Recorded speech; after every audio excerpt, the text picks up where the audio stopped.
wish that I could just wish away my feelings, but I can't. Sand hurts my feelings. I don't like sand. Hurts my feelings. Haunted by big sand in my very soul. Sand. Are you suffering as much as I am? Sand I hurts can't my breathe. feelings. Sand Tormenting me. I'm in agony. hurts my feelings. I don't like sand. Hello, and welcome to the Sand Hurts My Feelings, a Star Wars podcast from a Swiftie point of view. I'm your host, Alex. And I am your other host, Sarah. Happy New Year! Happy New Year!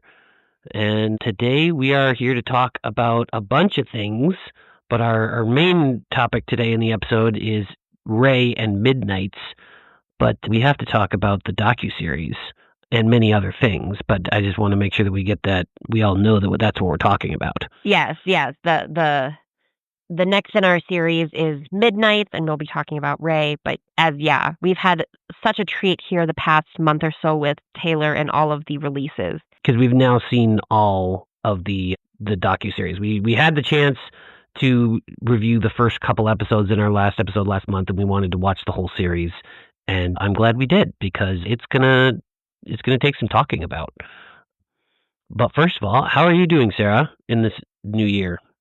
Well, I got sick New Year's Eve. That was super fun. Yeah, that was.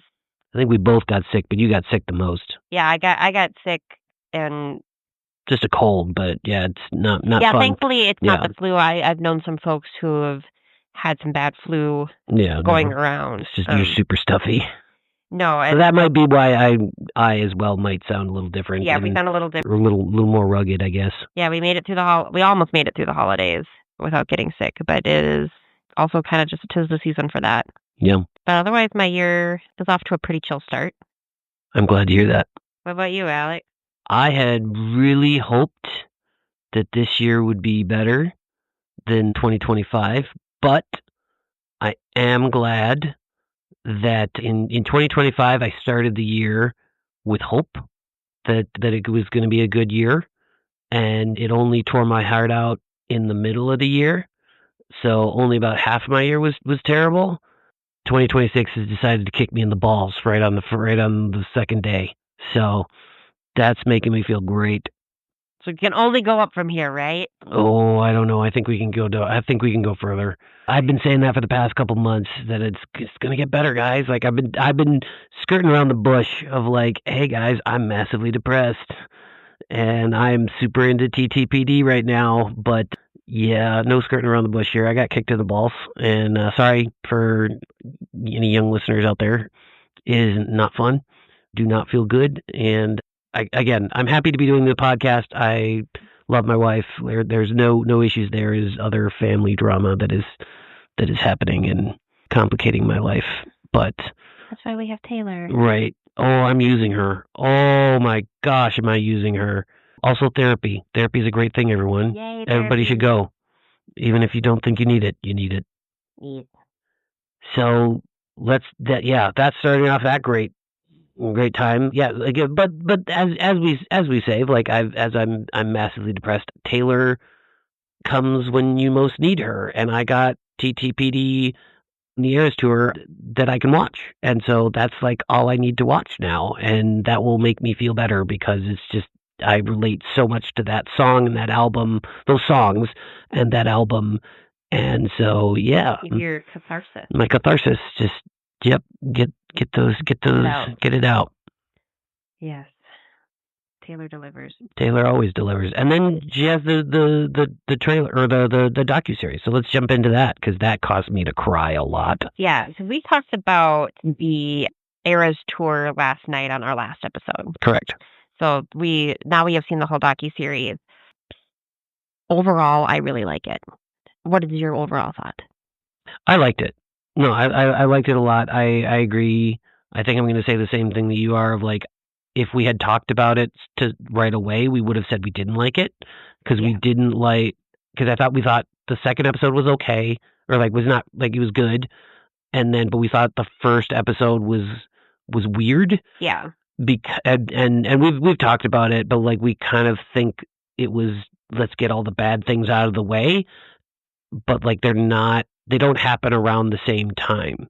No, But it that's just where, felt yeah, so disjointed, and disjointed, especially yeah. now seeing all 6 episodes, it does feel so disjointed from the rest of the docuseries as well. Anyway. As a whole, but like Yeah. it's one of those things where like she had to say something about these things. Oh, absolutely. And especially when we found in that episode that like they were supposed the docuseries was supposed to start that week of the Vienna Yeah, in cancellation Vienna, in Vienna. So like that's fascinating and it's super interesting to learn.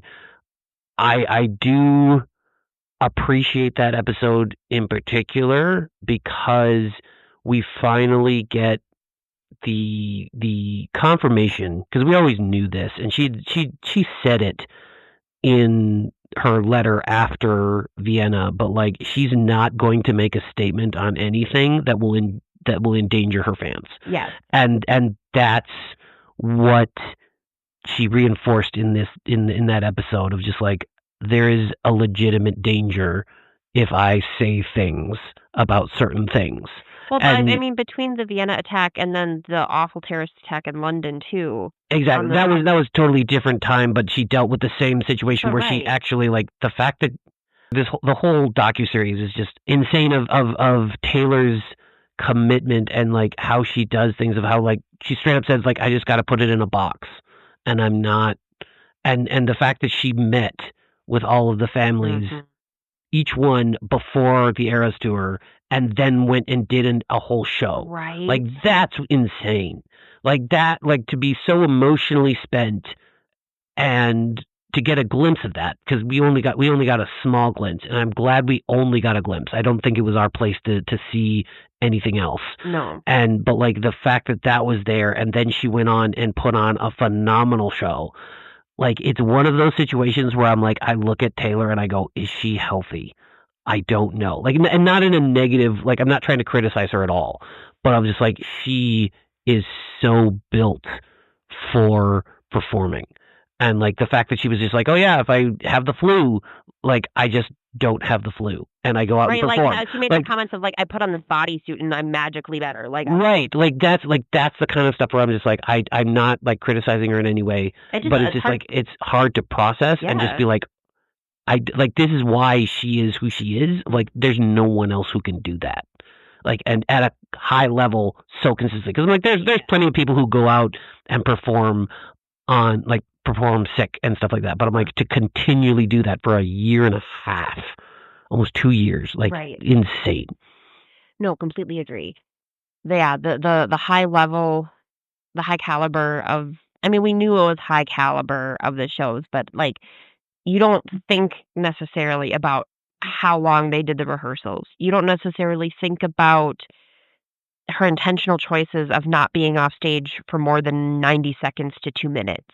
Like you don't think about those things, especially when you're in the stadium, because you're totally caught up in the moment, and that's her design. That's what she wants you to be. She wants you to be in the moment. And even in the movie, you know, we're watching in the house and, you know, we have the whole real world around us. But I think both versions of the Eras Tour movie do a good job of bringing you into the moment and immersing you. And you do just get totally wrapped up, and it looks so effortless and flawless and beautiful and amazing. And you don't think about the blisters.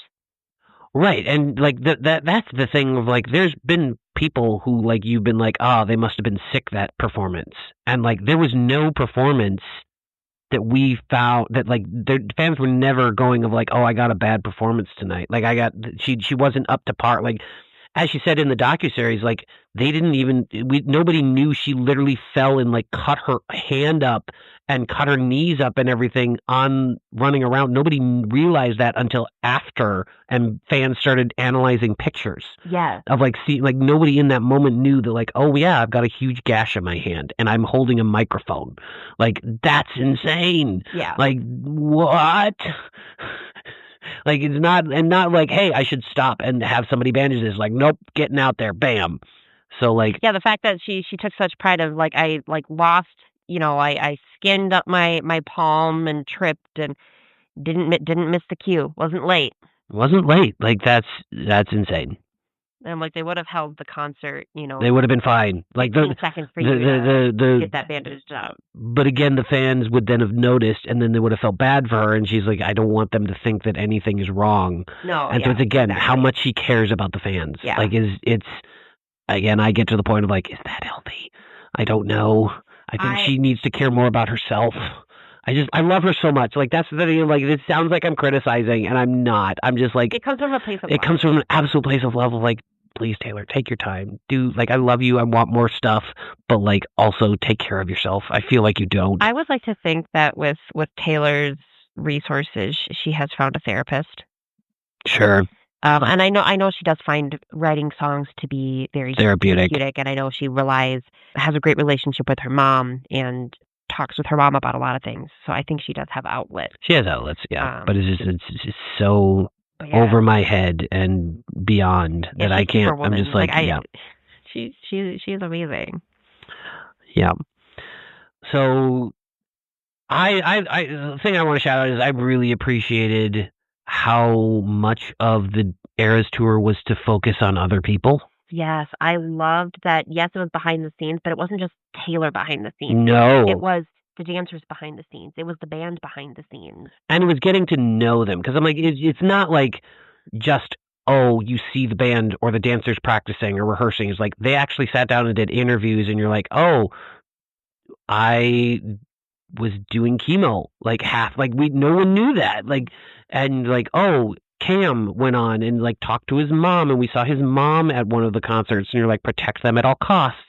And like the dancers and the musicians brought it up as well, of like, that is kind of unheard of, that we all know, like all the Taylor Swift fans know the names of all the dancers, and like they're like, yep, that's my dancer, I know him, like there's Cam up there, there's the other, like Ashley, there's all the different dancers, like you know their names, and she gave them the space and the spotlight to become their own people. And it's not, oh, you need to be in the background just to be there and be flair. She's like, no, I want you to be with me. It's like the fact that she was with Florida, and she's like, yep, oh, if we're up here, nobody's going to be paying attention to the dancers. So so it was not like I need them, I want to be right next to them so that I get the attention. It's like, no, only people are going to be paying attention to me. So I want to be next to them so that they can see the dancing, the amount of work that's been put into this. Yeah.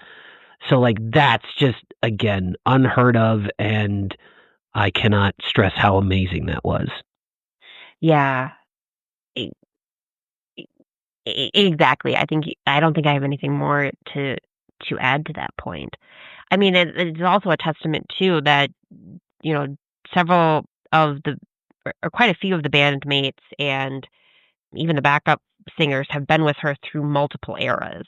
Like they've, yes, because the one talked about, I did the Reputation tour with her, and the one backup singer, I apologize, I don't remember the name, but and that also speaks to the kind of person Taylor is, I think.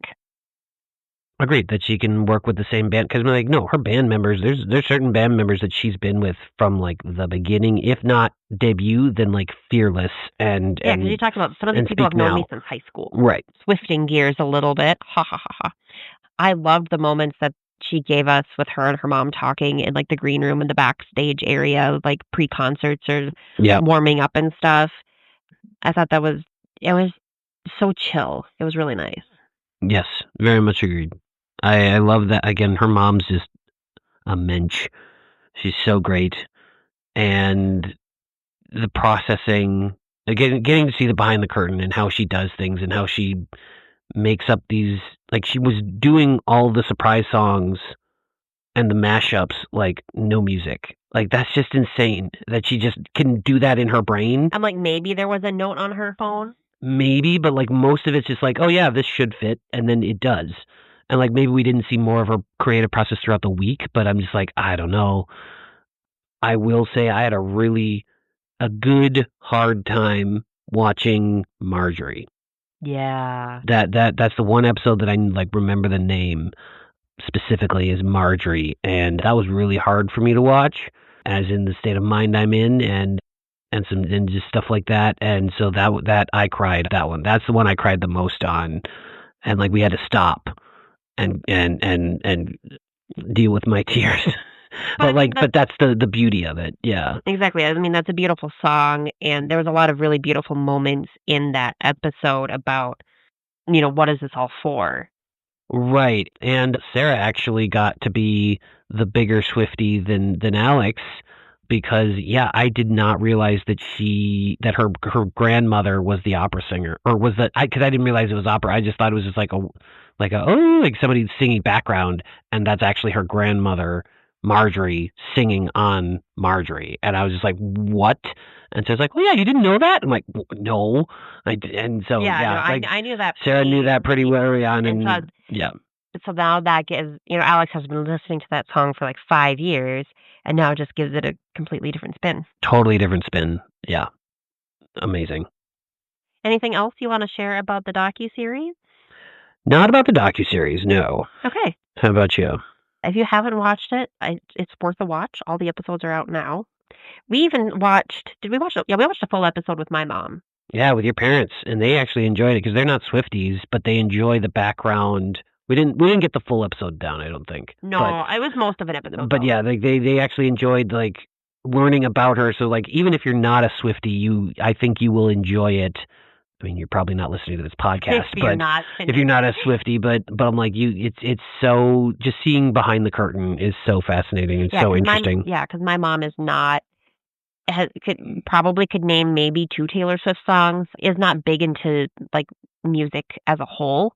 My dad is. My dad really likes rock and roll and knows music. But she just thought it was so interesting because she's like, you hear so much about Taylor Swift. You heard so much about the Eras Tour. So she's like, it's just interesting to get a glimpse to what that whole talk was about. Absolutely. And yeah. So what would you like to talk about next? So I wanted to shout out one of our listeners. She has been a loyal listener since Twin Cities Con 2024. Not going to say her name. You probably might be able to recognize her just but like we really like this listener because she reaches out to us and we have good back and forth. I just wanted to shout out. She sent us a long message on Instagram, which you can all send us messages or comment on Instagram, Threads, or Blue Sky. Blue Sky is Sandy Feelings. Instagram, Threads, Facebook is the Sandhurst My Feelings Pod, and you can also send us a good old fashioned email at the Sandhurst My Feelings Pod gmail.com. And she's done multiple of these, but she wanted to let us know that, and I love this because again she proves she's a listener. Everybody should know, if you're a frequent listener to this podcast, my favorite song of Taylor Swift is Haunted. And so in part of her response to us, she mentioned that her favorite song of all time from Taylor Swift is Peace. Mm-hmm. And it's a fantastic song, and she says she loves it, and I love it too, but she's like, it's my Haunted.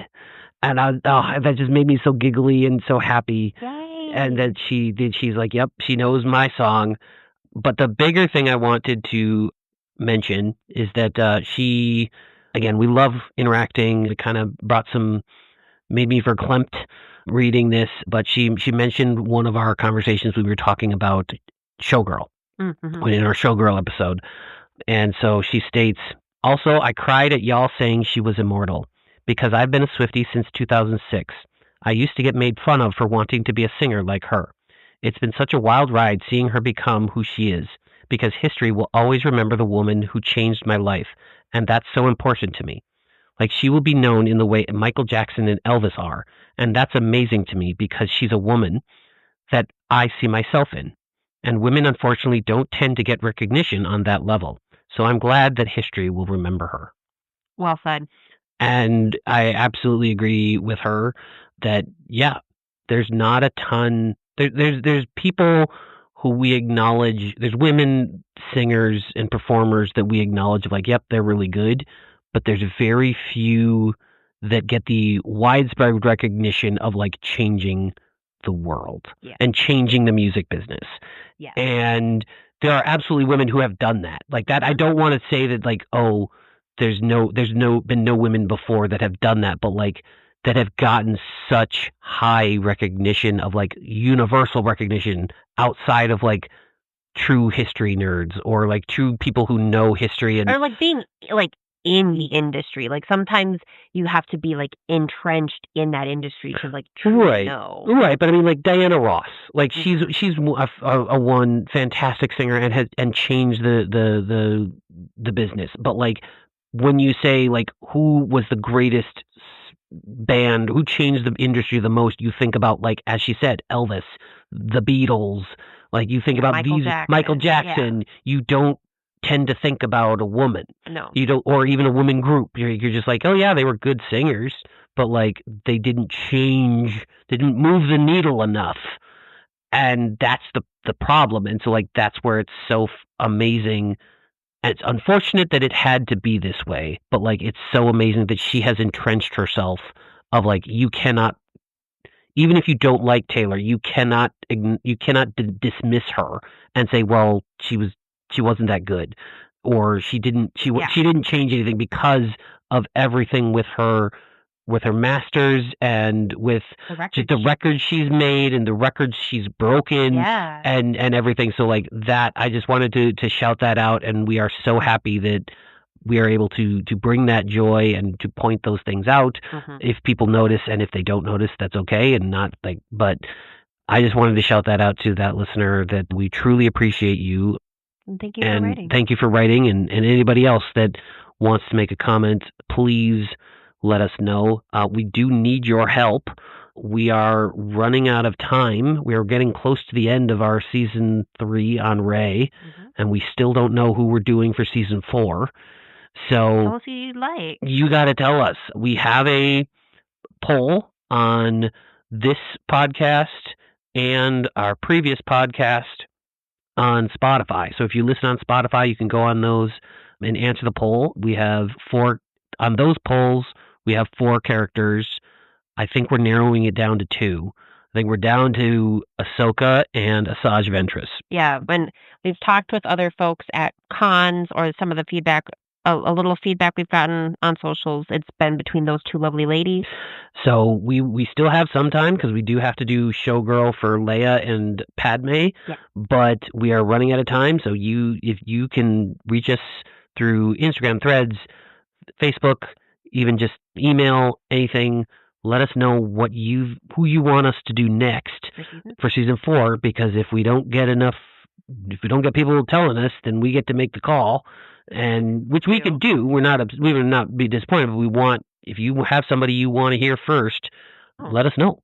Yeah. So, all right, now we get to talk about our favorite song. Yeah, we're on gonna dive Midnights. into like the true content of the episode. Content of the episode. Yeah, we're 20 minutes in and we haven't even talked about the contents. Great conversation. Correct. This has been fantastic.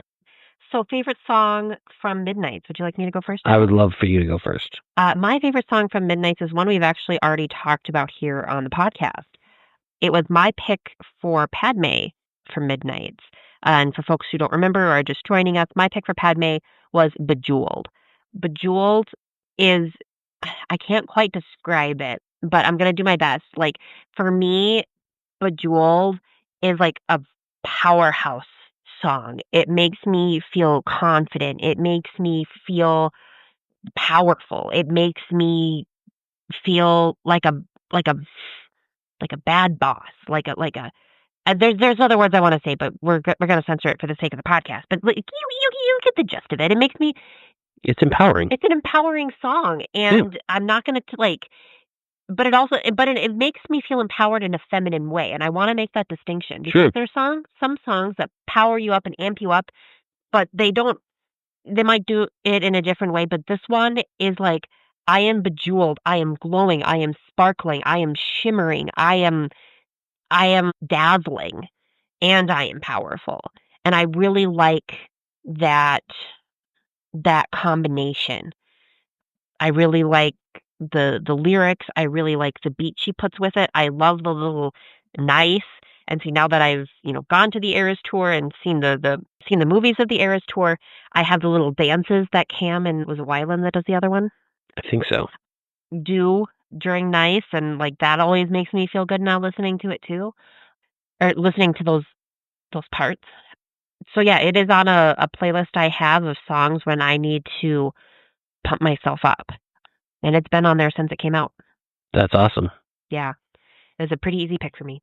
Good. What about you, Alex? What's your favorite song off of Midnights? Mine, again, as everybody should know, things shift as depending on the mood and everything that you're in. I had an answer before in the current state of mind that I'm in, and it's not like it was fluctuating between two, so it's not like it's something has jumped super high, but I would have to say my favorite song on Midnights is not actually on the record. It is on the 3 a.m. edition. I was gonna say you loved. I love the 3 a.m. edition. Like there's so many good songs on there, but I would probably say my favorite song is "Bigger Than the Whole Sky."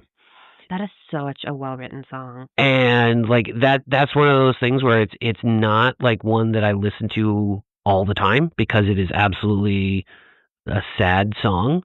But when you're in that sad mood, I think it is probably the best written song on the album, out of everyone.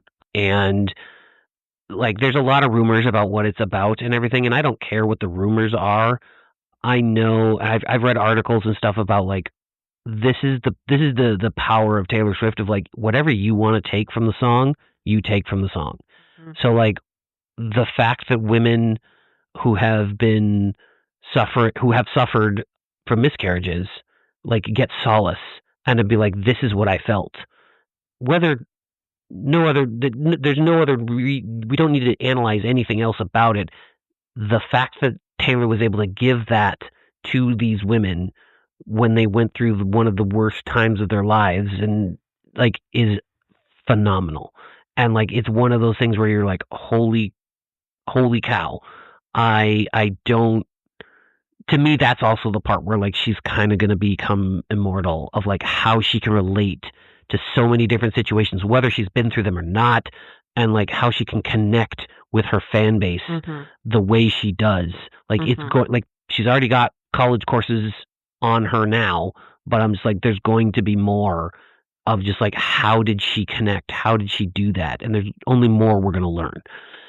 So yeah, like Bigger Than the Whole Sky kind of I get a little verklempt again most times I listen to it, but it's so powerful and so amazing. And as you all know, I'm a bit of a sad boy. I love the sad songs, so that is what I love. So that is my favorite. I was gonna say, in the words of another famous artist, sad songs say so much. That they do. Elton, what a guy. Yes. No, that is an excellent pick. I think I agree with you that Bigger Than the Whole Sky is, I think, the best written song on Midnights, both the 3 a.m. edition and the full released album. Correct. And that is not me trying to disparage anybody else's opinion or like, but Jewel, like it's what there's no but like just the written ability and the power poetry and poetry in that song and power and the muted tone of it all. It's a powerfully written song, and I mean, I just thinking about it, I get verklempt. I listen to that song so little because I do cry when I hear it. Yeah, no. And I'm like, I can't. That one's not on my playlists when I'm listening at work. Like, I gravitate towards the sad songs, so you do. That's what I do. And I gravitate towards the happy ones, so we balance. We make each a other good. out. We make a good pair. Yeah, we do. All right. Well, now 30 minutes into the podcast, let's get to our final. The meat and potatoes. The meat and potatoes of it. Would you like to go first with your pick for Midnights? Which song is Rey? Yeah, I can. My pick is off the 3 a.m. edition. Okay. It was a pretty quick choice for me here. But my pick for Rey for Midnights is The Great War. This is all about Ben Solo and Rey's relationship. When I was viewing it, I didn't necessarily pin it as Reylo, but I could see where folks might feel it as Reylo. But it's their constant battle throughout the whole trilogy. They've both projected a lot of their feelings onto each other. They wanted to reach out to each other, but couldn't or wouldn't. And so this is that whole back and forth.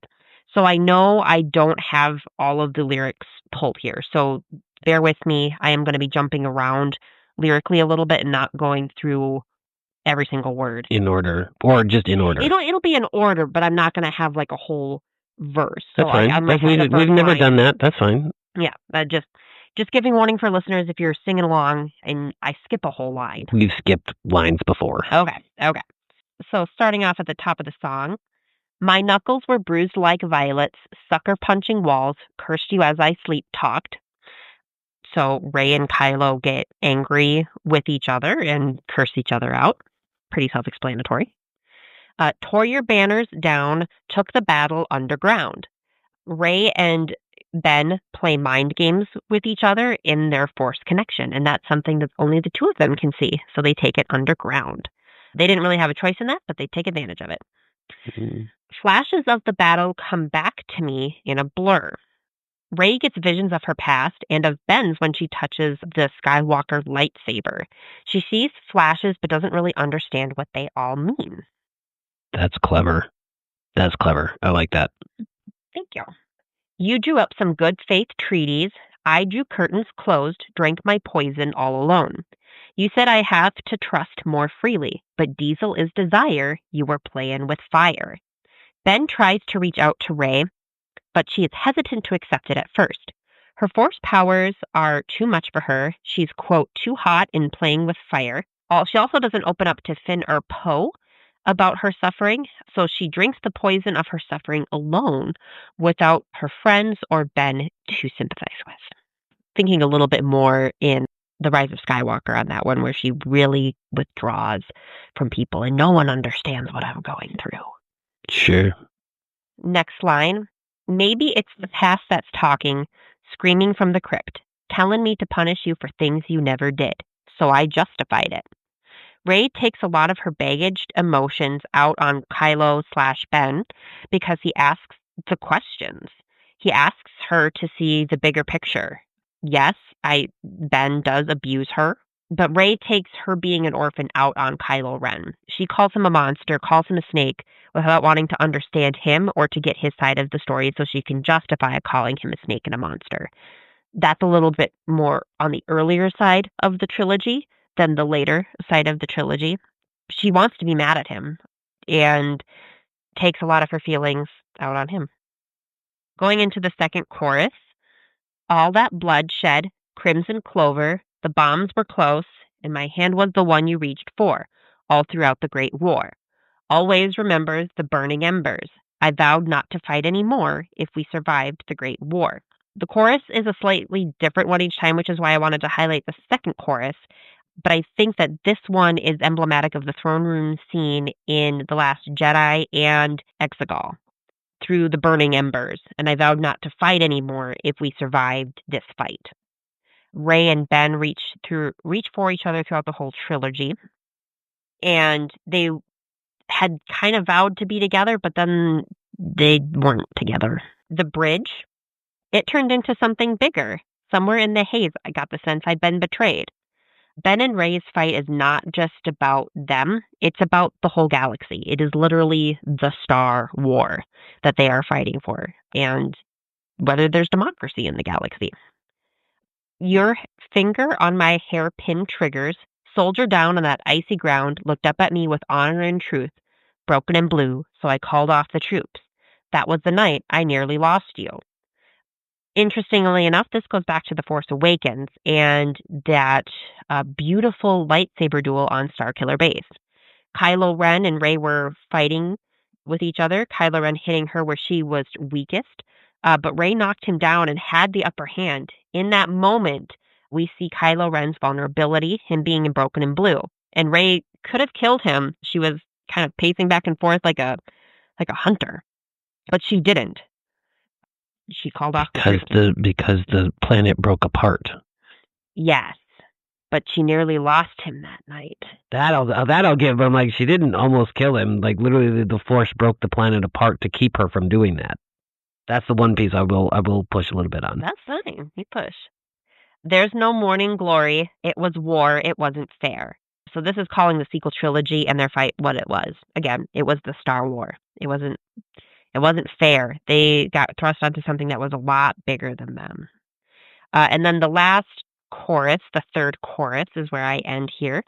We will never go back to that bloodshed, Crimson Clover. The worst was over. My hand was the one you reached for all throughout the Great War. Always remember, we're burned for better. I vowed I would always be yours because we survived the Great War.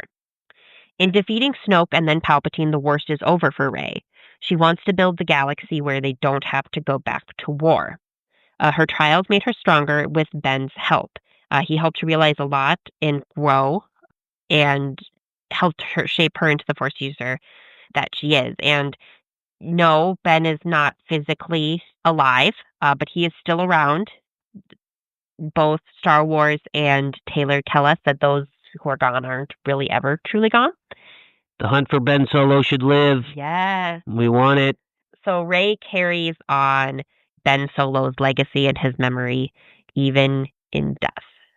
I vowed I would always be yours because we survived the Great War. And I think she carries on his memory with her.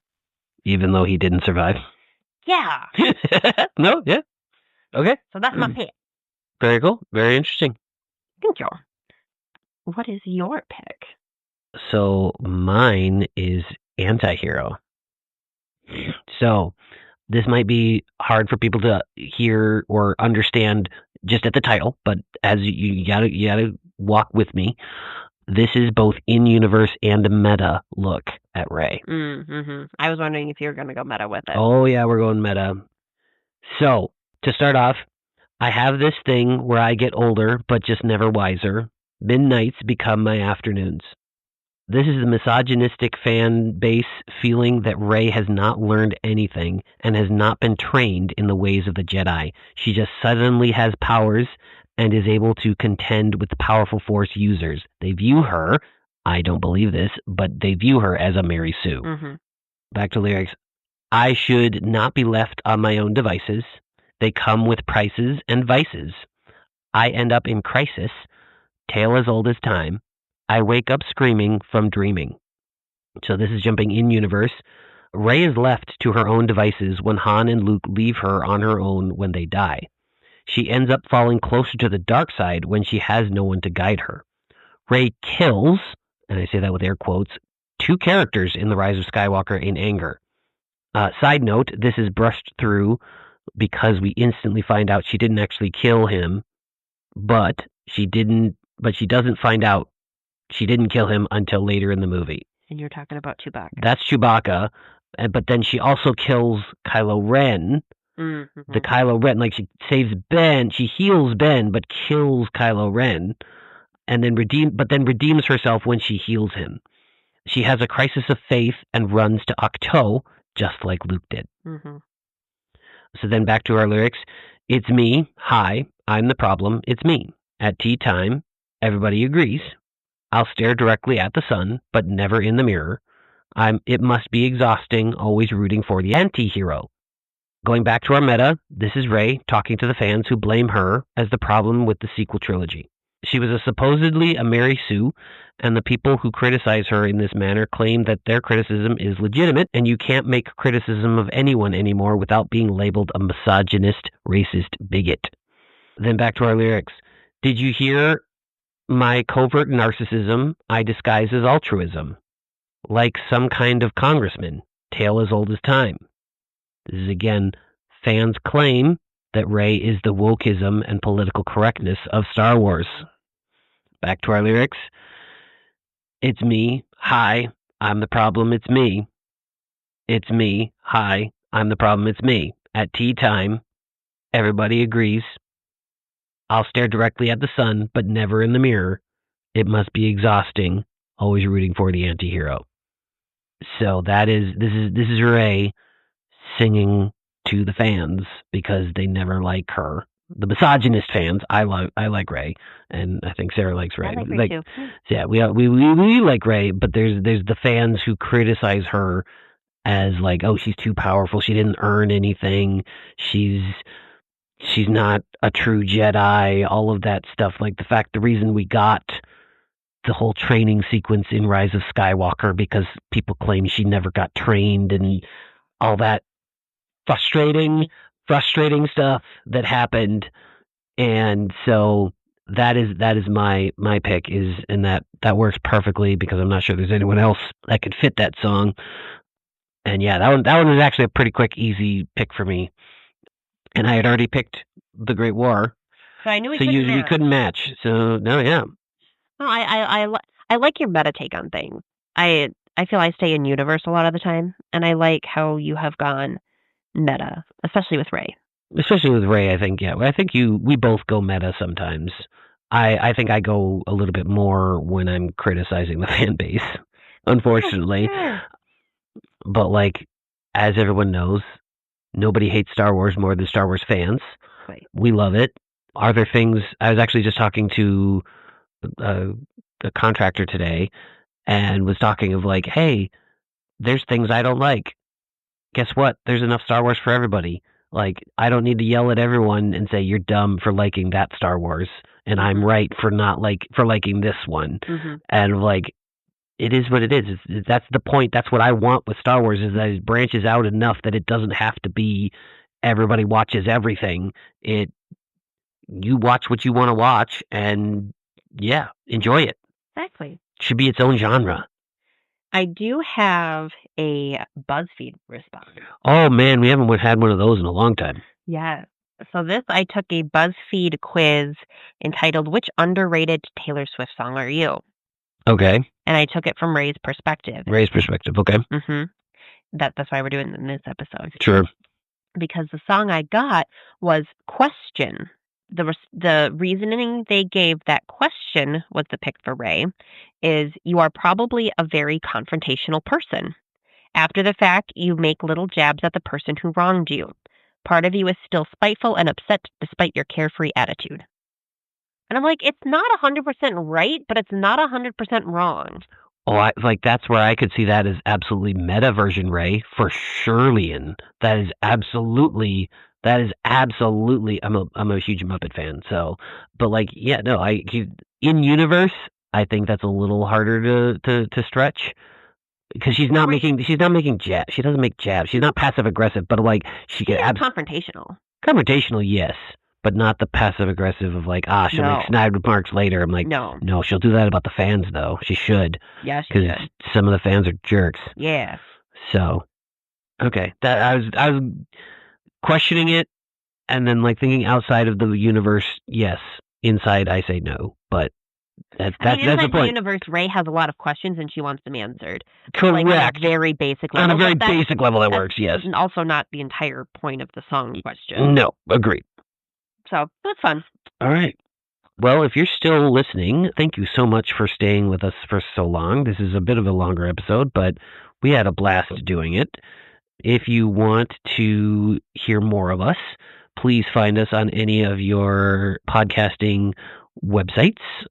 Spotify, Apple, Amazon Music, any of those, and many more. Please leave us a positive 5-star review on Apple or Spotify. That will help us get with the algorithm and move us up the line and get us more eyes on the product.